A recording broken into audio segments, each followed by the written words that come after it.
مسلم شریف کی حدیث نمبر 534 ہے۔ نبی پاک صاحب لولاک صلی اللہ علیہ وآلہ وسلم نے ارشاد فرمایا، الطہور شطر الایمان، پاکیزگی آدھا ایمان ہے۔ پاکیزگی، طہارت، صفائی کیا ہے؟ آدھا ایمان ہے۔ مسند امام احمد بن حنبل حدیث نمبر 2522 ہے۔ نبی پاک صلی اللہ علیہ وسلم ارشاد فرماتے ہیں، ماء البحر طہور، فرمایا سمندر کا پانی پاک ہے۔ اس سمندر سے مراد وہ سمندر بھی ہے، وہ دریا بھی ہیں، اور وہ نہریں جو ہوتی ہیں بڑی وہ بھی ہیں۔ ان کا پانی کیا ہے؟ پاک ہے، کیونکہ یہ چلتا ہوا پانی ہے، بہتا ہوا پانی ہے، اور جو بہتا ہوا پانی ہوتا ہے وہ پاک ہوتا ہے۔ چھوٹی نہروں کا مسئلہ الگ ہے۔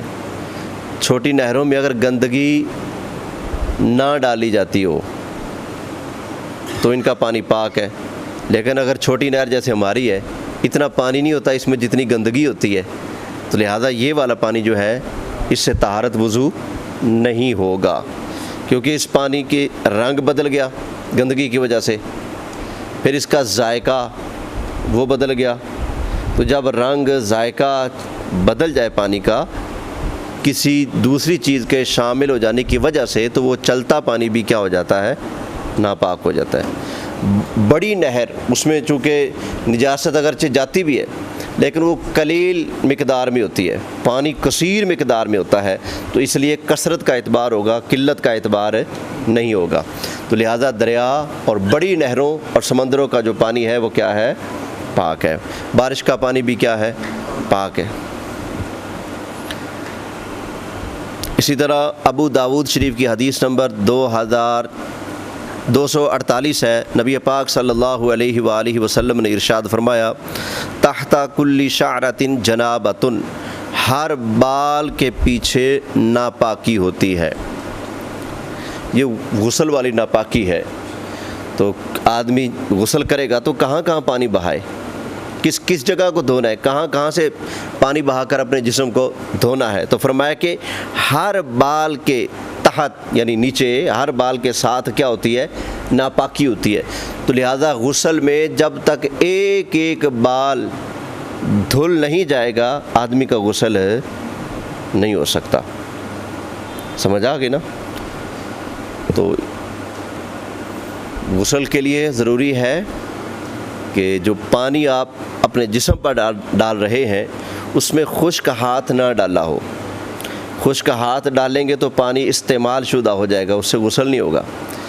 آپ نے بالٹی نیچے رکھی ہوئی ہے، پانی بھر کر ڈالنے لگے، چھینٹے آپ کے جسم سے اڑ کر اس کے اندر پڑ گئے تو اب اس سے بھی غسل نہیں ہوگا۔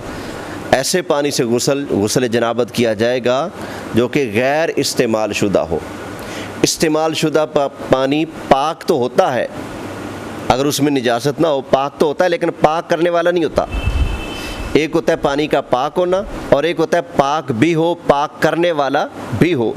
آپ غسل کر رہے ہیں، چھینٹے گر گئے بالٹی میں، وہ پانی اگرچہ پاک ہے، چھینٹا اتنا سا ہے اور وہ پانی کا ہی چھینٹا ہے، نجاست کا چھینٹا نہیں ہے، لیکن وہ پانی استعمال کے حکم میں آ گیا، وہ پاک تو ہے لیکن پاک کرنے والا نہیں ہے، تو غسل اس سے ہوگا جو پاک بھی ہو اور پاک کرنے والا بھی ہو۔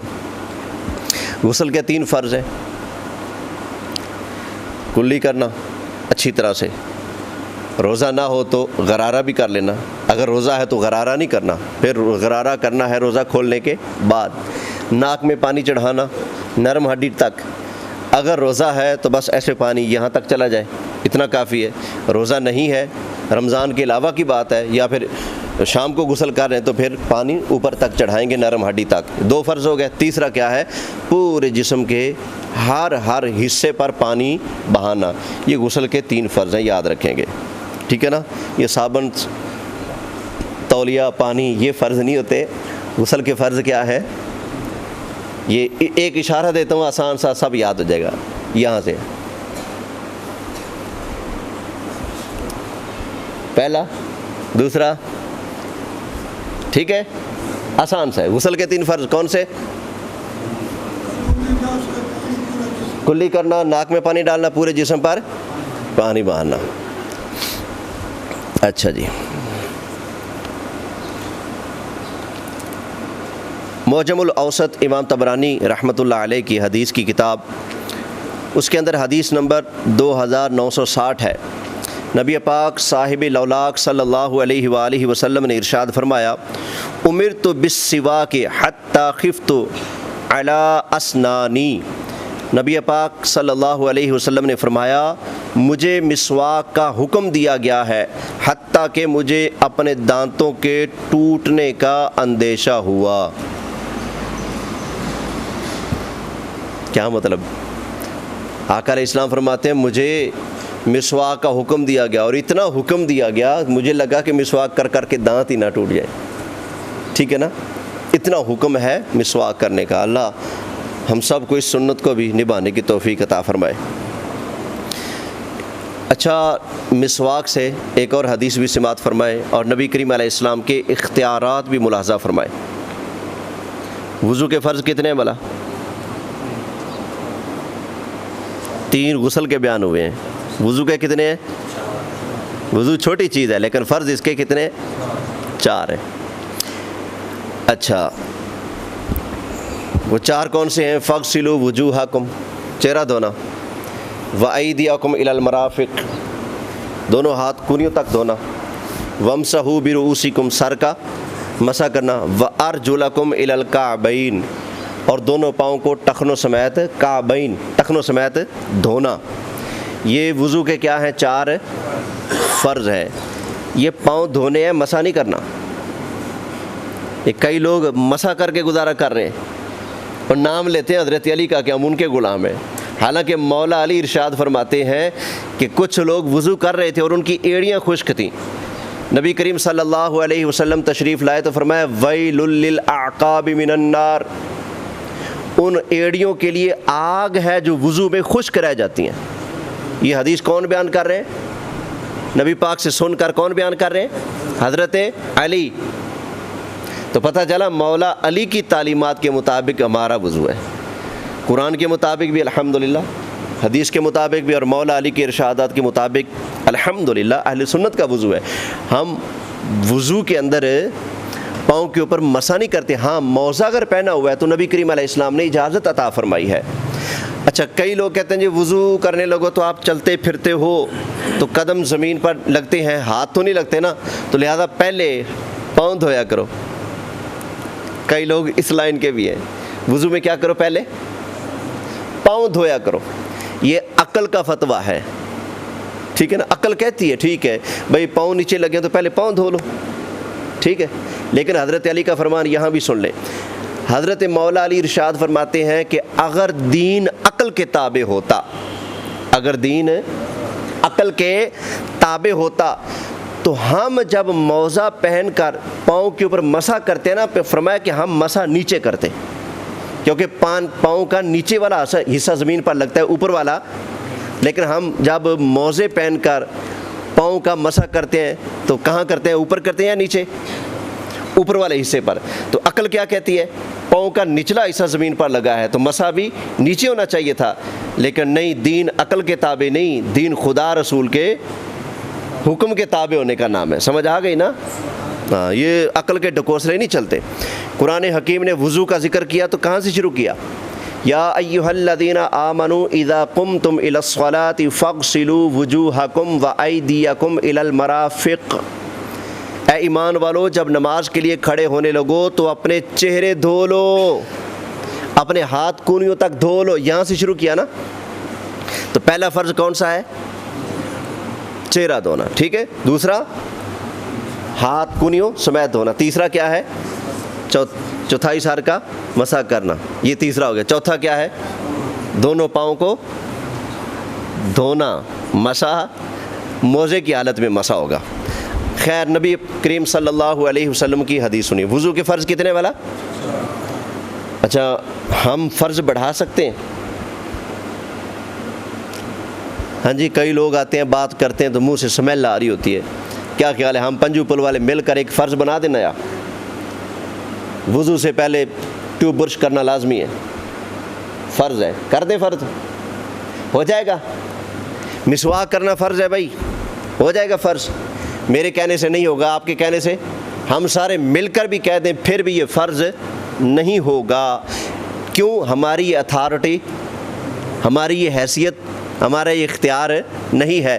لیکن مدینے کے تاجدار امام الانبیاء سرکار مدینہ صلی اللہ علیہ وآلہ وسلم ارشاد فرماتے ہیں لولا ان اشق علی امتی لامرتهم بالسواک عند کل صلاۃ، فرمایا اگر مجھے میری امت کی تکلیف کا احساس خیال نہ ہوتا تو میں ہر نماز کے ساتھ مسواک، یعنی ہر وضو کے ساتھ مسواک تمہارے لیے لازم قرار دیتا، فرض بنا دیتا۔ حضور چاہتے تو اس کو فرض بنا سکتے تھے، لیکن فرض بنایا کیوں؟ امت کے آسانی کے لیے۔ اسی طرح فرمایا اگر تمہاری تکلیف کا خیال نہ ہوتا تو میں تمہیں نماز عشاء آدھی رات سے پہلے پڑھنے کی اجازت ہی نہ دیتا، لیکن مجھے خیال ہے تمہاری تکلیف کا، سارا دن کام کاج کر کے تھک جاتے ہو تو نیند آ جائے گی، نماز رہ جائے گی، اس لیے اجازت ہے کہ جیسے آسمان کے کناروں میں اندھیرا چھا جائے نماز عشاء پڑھ لیا کرو، اجازت دے دی ہے۔ وگرنہ حضور چاہتے یہ تھے کہ نماز عشاء کب ہو؟ آدھی رات کے، ہاں جی، لولا ان اشق علی امتی لامرتهم صلاۃ العشاء الی نصف اللیل، ایک جگہ لاخرت صلاۃ العشاء الی نصف اللیل، کہ اگر تمہارا خیال نہ ہوتا تو آدھی رات تک عشاء کی نماز کو مؤخر قرار دیتا میں۔ اللہ اکبر۔ تو نبی پاک صلی اللہ علیہ وآلہ وسلم کے اختیارات کی بھی کیا بات ہے، اللہ نے شریعت نامہ نبی کریم علیہ السلام کے سپرد کیا، حضور جب چاہیں جیسے چاہیں جو چاہیں حلال فرمائیں، جو چاہیں منع فرمائیں، جس کی چاہیں اجازت عطا فرمائیں۔ سمجھ آ گئی نا؟ آقا علیہ السلام نے فرمایا جب تم وضو کرو اگر پاؤں میں موزہ پہنا ہے تو ایک دن اور ایک رات موزوں پر مسح کر لیا کرو۔ صحابہ نے پوچھا آقا مسافر؟ فرمایا مسافر بھی موزے پہنے ہوں تو ایک دن اور ایک رات پاؤں نکال کر دھونے کی ضرورت نہیں ہے، مسح کر لیا کرو۔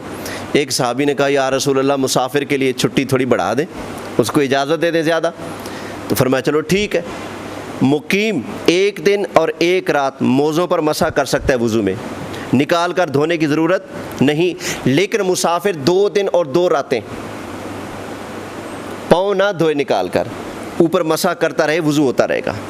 صحابی پھر بولے آقا مہربانی کرے مسافر کو تھوڑی اور اجازت دے دیں، ہم تو نہیں دے سکتے نا، آپ کر سکتے ہیں؟ نہیں نا، ہماری یہ حیثیت ہی نہیں ہے۔ لیکن نبی کریم علیہ السلام سے عرض کیا گیا تو اب نبی کریم علیہ السلام نے فرمایا ٹھیک ہے، مقیم ایک دن اور ایک رات اور مسافر پاؤں دھو کر موزے میں ڈالے ہوں تو اس کے بعد 3 دن اور 3 راتیں موزے کے اوپر مسح کر سکتا ہے، پاؤں نکال کر دھونے کی ضرورت نہیں، مسح کرے گا اس کا وضو ہو جائے گا۔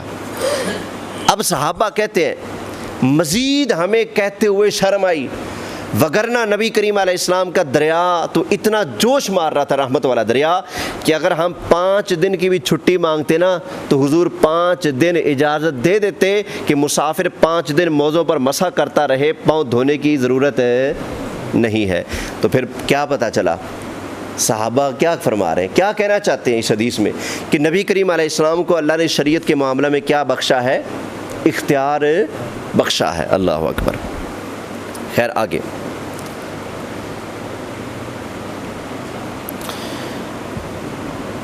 مسلم شریف کی حدیث 775 ہے، آقا علیہ السلام ارشاد فرماتے ہیں انما الماء من الماء، پانی کا سبب پانی ہے، پانی سے پانی ہے، پانی کا سبب پانی ہے۔ کیا مطلب؟ پانی بہانا جسم کے اوپر فرض ہو جاتا ہے، اس کا سبب کیا ہے؟ وہ جسم سے پانی کا خروج ہونا، آدمی کے جسم سے مادہ منوی کا نکلنا، خروج ہونا، وہ بھی ایک پانی ہے۔ تو فرمایا کہ آقا علیہ السلام فرما یہ رہے کہ جب تمہارے جسم سے خاص پانی ظاہر ہو، نکلے شہوت کے ساتھ، جب مادہ منی کا تمہارے جسم سے اگر خارج ہو تو اس کے بعد تمہارے اوپر نہانا کیا ہے، غسل کرنا کیا ہے، لازم ہے۔ تو اس لیے فرمایا کہ پانی کا سبب ہے، یعنی کہ آقا علیہ الصلوۃ والسلام الفاظ ایسے ارشاد فرماتے تھے نا کہ جس سے مقصد بھی پورا ہو جائے اور حیا کے تقاضے بھی برقرار رہیں۔ سبحان اللہ، یہ مدینے والے تاجدار کی صلی اللہ علیہ وآلہ وسلم کے مبارک الفاظ۔ فرمایا الماء من الماء، پانی سے پانی ہے۔ اللہ اکبر۔ آگے وہی حدیث آگئی جس کے راوی حضرت مولا علی ہیں، بخاری شریف میں ہے، حدیث نمبر 60 ہے۔ فرمایا ویل للاعقاب من النار، ان دھلی ایڑیوں کے لیے آگ کا عذاب ہے۔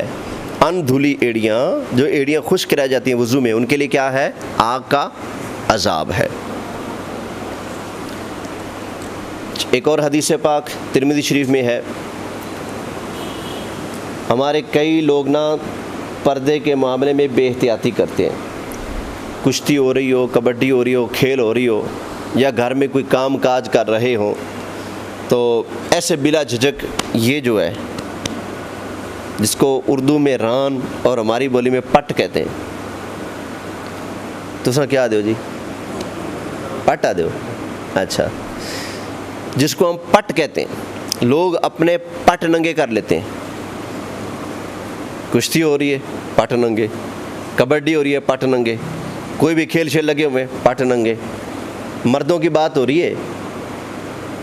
تو نبی کریم علیہ السلام ارشاد فرماتے ہیں، ترمذی کی حدیث، فرمایا ان الفاخذ عورۃ، فرمایا کہ یہ جو ران ہے یہ بھی پردے کی جگہ ہے۔ ران کیا ہے؟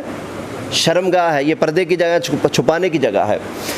تو کسی کے سامنے بلا وجہ اپنے پٹ ننگے کر کے دکھانا یہ گناہ کبیرہ ہے۔ کسی کے پٹ ران کو ننگی حالت میں دیکھنا بھی گناہ اور دکھانا بھی کیا ہے؟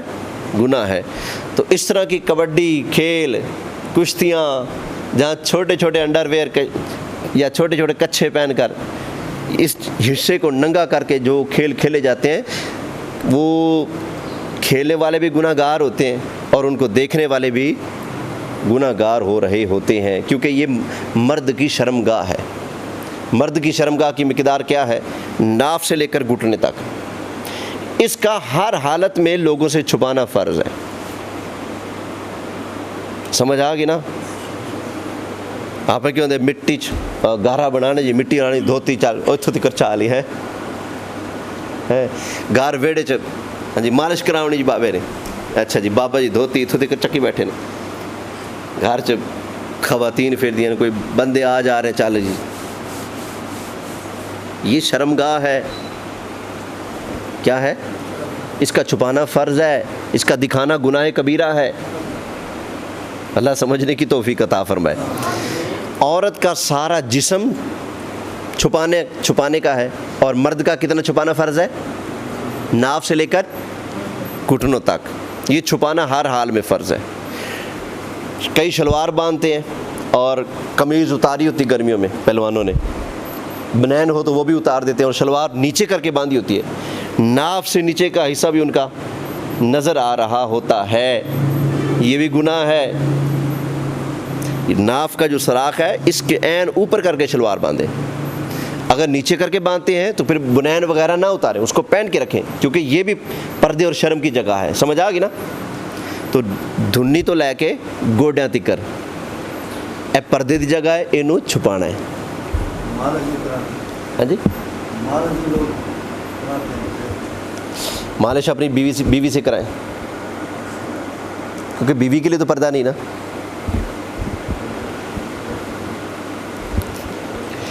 یا ادھر کی مالش کروا لیں، ادھر کی خود کر لیں۔ جیسے یہ پردے کی جگہ ہے، ایسے جو ہم استنجا میں دھوتے ہیں جو مقام، وہ بھی تو پردے کی جگہ ہے نا، تو کیا وہ مقام ہم کسی سے دھلواتے ہیں؟ وہ بھی شرمگاہ، یہ بھی شرمگاہ، یہ دکھا رہے ہیں وہ نہیں دکھا رہے۔ جیسے اس کا خیال رکھنا ہے نا، ایسے ہی اس کا خیال رکھنا ہے، کیونکہ یہ میری بات تو نہیں، بات ہے نبی پاک صلی اللہ علیہ وآلہ وسلم۔ وہ دین دیا جس میں شرم و حیا ہے۔ اب دیکھنا بیڑے بندہ بیٹھا ہوا سان بن کے پٹ کٹ کے، یہ کوئی بات ہے کرنے کی؟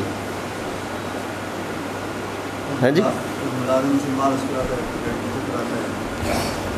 بیٹیوں سے، بیٹوں سے ادھر کی کرا سکتے ہیں، ادھر اوپر کی کرا سکتے ہیں۔ ننگا جسم کر کے اپنے سکے پتر تو بھی پٹاں دی مالش نہیں کرا سکتا۔ اگر اوپر کپڑا ہے آپ دبوا سکتے ہیں، سمجھ آ گئی نا، یہ کروا سکتے ہیں، لیکن کپڑا ہٹا کر مالش وغیرہ اپنے بیٹے سے بھی نہیں کروا سکتے، اپنے بھائی سے بھی نہیں کروا سکتے، اپنے باپ سے تو کون کروائے گا، مطلب کہ اس سے بھی پردہ ہے اس چیز کا، سمجھ آ گئی نا۔ ہاں، ایک بیوی ہے آپ کی، اس کا آپ کے لیے پردہ نہیں، آپ کا اس کے لیے پردہ نہیں، ہن لباس لکم وانتم لباس لہن، تم دونوں ایک دوسرے کا پردہ ہو بس۔ وہاں یہ ہو سکتا ہے کہ آپ ایک دوسرے کی مالش کر لیں، ٹھیک ہے جی۔ کوئی اور بات ضروری پوچھنی ہو؟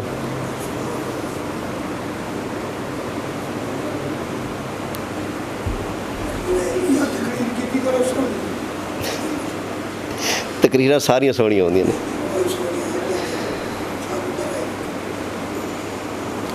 چلیں جی، اللہ کی بارگاہ میں دعا ہے جو درس بیان ہوا اللہ اپنی بارگاہ میں قبول فرمائے، آمین آمین بجاہ النبی الامین صلی اللہ علیہ وسلم۔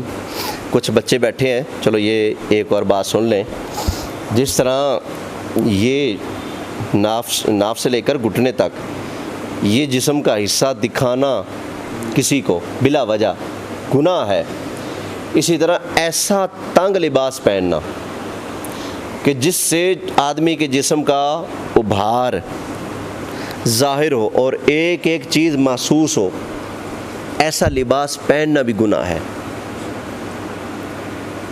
فتویٰ ہے علماء کرام کا اس بات کے اوپر کہ جس لباس تنگ لباس کے پہننے سے آدمی کی شرمگاہ ظاہر ہوتی ہو، یہ ساری شرمگاہ ہے نا، اگر یوں کسا ہوا تو پٹ کتنا موٹا ہے، کتنا پتلا ہے، کتھوں کتنا موٹا، کتھوں کتنا پتلا، ادھر کیا ہے، دائیں بائیں سجے کھبے کیا ہے، سارا کچھ اگر اندازہ ہوتا ہو واضح طور پر، کپڑا تنگ ہے، اس تنگ کپڑے میں نماز نہیں ہوتی، کیونکہ آپ یہ دیکھو کس کی بارگاہ میں کھڑے ہو، اللہ کی بارگاہ میں۔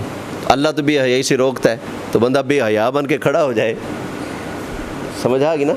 تو اس طرح کی پینٹ شرٹ پہننے سے بچا کرو میرا پتر ہے، ٹھیک ہے، ہاں جی۔ اور پھر پینٹ والوں کا ایک مسئلہ یہ بھی ہوتا ہے، جب یہ جاتے ہیں سجدہ میں تو ان کی اوپر والی جو جگہ ہوتی ہے چھوٹی ہوتی ہے، ٹھیک ہے، یہ جاتے ہیں سجدہ میں تو یہ کپڑا اوپر اٹھ جاتا ہے، پھر پیچھے سے ان کی بے پردگی ہو جاتی ہے کئی پینٹ والوں کی۔